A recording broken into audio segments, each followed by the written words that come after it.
Today marks 9/11. It has been approximately 24 years since the Twin Towers were hit. I was in kindergarten when this happened, and I can recall that my teacher allowed us to play with the toys that were on the floor and to enjoy the time. But really, she was in a loss for words for what happened. Those towers that were struck down was an attack on America.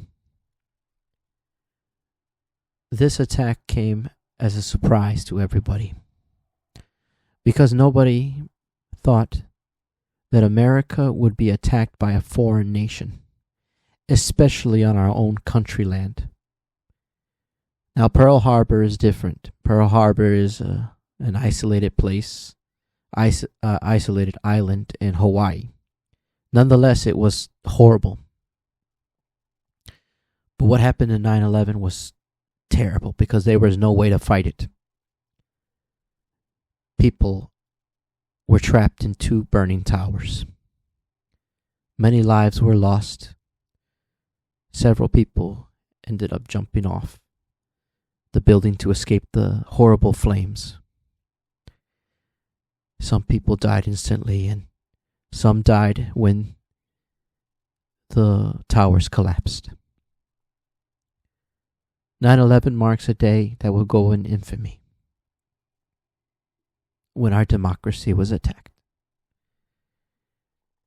But I would like to say that September 10th marks another day that our democracy was attacked. There was a man by the name of Charlie Kirk, and this man, though hated by many, especially the far left and liberals, attacked him because he thought differently and challenged the quota that the liberals live by. Gender ideas, the belief of God, country, love for country, other things. I recall in my college years, I used to listen to his podcasting or his videos and his Change My Mind debates. And I enjoyed it because it made me think. It made me reason with myself and reason with others. He was very inspiring. He touched the lives of many people. He touched the lives of many Americans and many other people in other foreign countries. But yesterday, while at a live event, he was horribly murdered while performing, while doing a questionnaire and talking to people there. He was murdered in front of thousands, if not millions, of people from on the social media as well. For one, I did not see the video of him getting shot, nor do I wish to see it. I am heartbroken to see such a young man. He's around my age, 30. He was 31, 1 year older than me. This young man taken away in front of his wife and children. This man has done no evil, no wrong, and all he wanted to do was debate and talk with people. And what do? They shoot him in cold blood. It is a horrible thing to do. To defend or to attack the freedom of speech, the First Amendment, is an attack on democracy, an attack on our republic. The freedom of speech is a powerful weapon that we must always bear, always use, and always care for. Because the day our speech is taken away, the day we have no more rights. Charlie Kirk was a man who believed not only in the freedom of speech, but as well as the Second Amendment. The Second Amendment, which is to say to bear arms, for the United States citizens to bear arms, just in case our government goes tyrannical, or defend ourselves. I have seen many people and I have read many comments about people saying that Charlie got what he deserved because he supported the Second Amendment. Now, the Second Amendment is to defend ourselves. It does not mean that we should go and murder and kill. That's not what it represents. The same thing with the freedom of speech. It's a freedom to speak our mind, to think, to be different. Not a freedom to go and chant somebody's death or wish ill will upon another. He stood for both. He stood for the freedom to speak, to think, and the freedom to defend yourself. He was not an advocate for violence. He was not an advocate for disruption or chaos. He was a man that pushed forward thinking, pushed forward reasoning, and also pushed for people to come closer to God. He was a godly man, a family man with 2 children and a beautiful wife. And sadly, they will not be able to see their beloved husband, their husband and father no more. I am devastated and heartbroken by his passing. It is hard to believe that a young man like him can have his life stripped away so sudden. I know Charlie Kirk, if he was alive, he would not attack the Second Amendment. He would defend it still, as he would defend his right through the First Amendment. He defended all. My friends, the Second Amendment is something that must be protected. If the guns or the weapons of the citizens are removed, then the government can take over and do as it please. If we are invaded by another country, we will have no weapons to defend ourselves. The only issue is that even with all the background checks and all the special programs that we have to prevent people from owning firearms, we don't have anything that can determine what will that person do with that firearm. A person can walk into the store, kind, gentle, and nice, buy a Glock or a 1911, act cordial and friendly. The next moment they end up on the news killing in schools. We cannot determine who will use that gun for good or evil. And that is a sad thing. Because I wish there was a way we can delve into the minds of people and figure out who people are. But we can't. If there was a way, then there would have been a way to prevent the death of Charlie Kirk and the death or the near assassination of our President Trump. But sadly, there's no way to reach into the minds of people.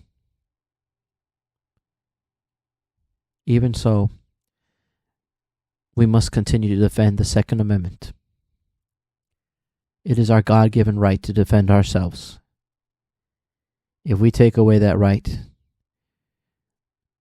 then we have nothing to defend ourselves. But going back, Charlie Kirk was a wonderful man,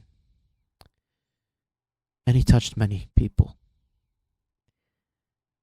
Last night, I could not sleep. I woke up around 3 a.m.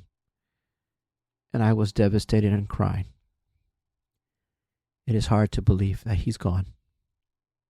The laughter he gave, the joy, stripped away so suddenly by a coward with a bolt-action rifle. My friends, the liberal left has created themselves an enemy who fights against the freedom of speech and the freedom to bear arms. They attack us because we own firearms. Meanwhile, they are the ones who do most of the violence. The recent killings that took place in the schools were by transgenders, mentally ill individuals. Now, Trump was willing to put in a law to prevent transgenders from owning firearms, but many people said no. We must defend the Second Amendment, even for transgenders. But seeing what's happening now,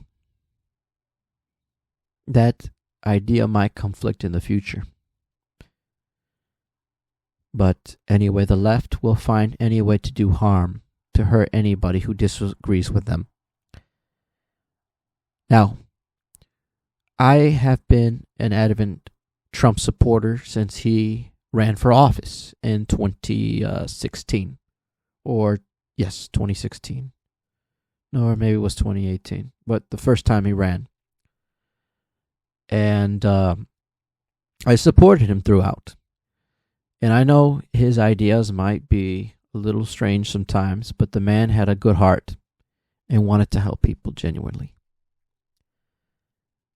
And but in this community that I'm in, the furry community, I keep quiet on those thoughts because I am afraid of being shunned.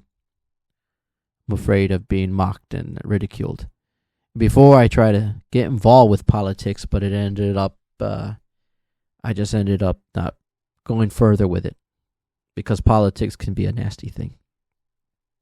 Anyway, after hearing the death of Charlie Kirk yesterday, I was devastated and mournful that today I have decided to wear my Trump hat in public. I was scared. I was nervous. I was afraid somebody might shoot me or stab me. There's a lot of fear. And I'm pretty sure those who are listening can feel the same way. Some of us conservatives like to hide who we are in fear that somebody might hurt us. But nonetheless, I wore my MAGA hat in support of Charlie Kirk for what he did, for what happened to him. I wore it throughout the day, and I had one person walk to me, and they smiled, and they said, "I like your hat very much." I said, "Thank you." They wanted to buy a hat, too. They said, "Where'd you get it?" I said, "Oh, this place, so-and-so." And I told the lady, she was a black lady, young, nice woman. She said, I told her, the reason why I'm wearing this hat is to honor Charlie Kirk's death. He was a wonderful man, a conservative, who would go and do debates and question people. And his life was taken away yesterday by a coward. So I'm wearing this hat in honor of him. She smiled and I could sense in her eyes that she wanted to tear up because she said, "I know who you're talking about." And I told her, we need more love and compassion in this world. Sure, we may disagree. Sure, people may not be on the same platform. I may be a conservative, my friend might be a liberal. But it doesn't mean we can't debate and talk to each other. Why must we hurt each other for different opinions? When I heard Charlie was killed and assassinated, I wanted to buy an AR and do bad. But I couldn't, because that's not what Charlie Kirk would want. He doesn't want violence. He's against violence. Instead of using violence, we should talk to each other like human beings. And that's what I did. I forgot about it and I cooled myself down. I took a deep breath and I calmed myself down. Charlie Kirk would not have wanted this. Charlie wants us to continue forward, to talk with one another, to debate and not be afraid of the left. The left will get their judgment one day. The left will get their just reward. Those who cheer for his death will get their just reward sooner or later. Those who mock his death, those sick people, they're going to get their just rewards eventually. I hope and I pray that we do not go into a civil war. I hope not. But if so, the people who cheered for his death, they're going to be sorry that they ever did such a thing. Now, to honor Charlie Kirk, I am doing this podcast. I'm doing this short section to honor him and to thank him for touching the lives of many people, making people think, not to be a slave to the system, but to be a free thinker. Thank you, Charlie. You may not be physically with us, but you have started a movement that won't die. May you rest in peace, Charlie. May God bless your family. And for those who are listening, let us stop acting violent towards one another. And let us talk, not as enemies, but as human beings. Thank you.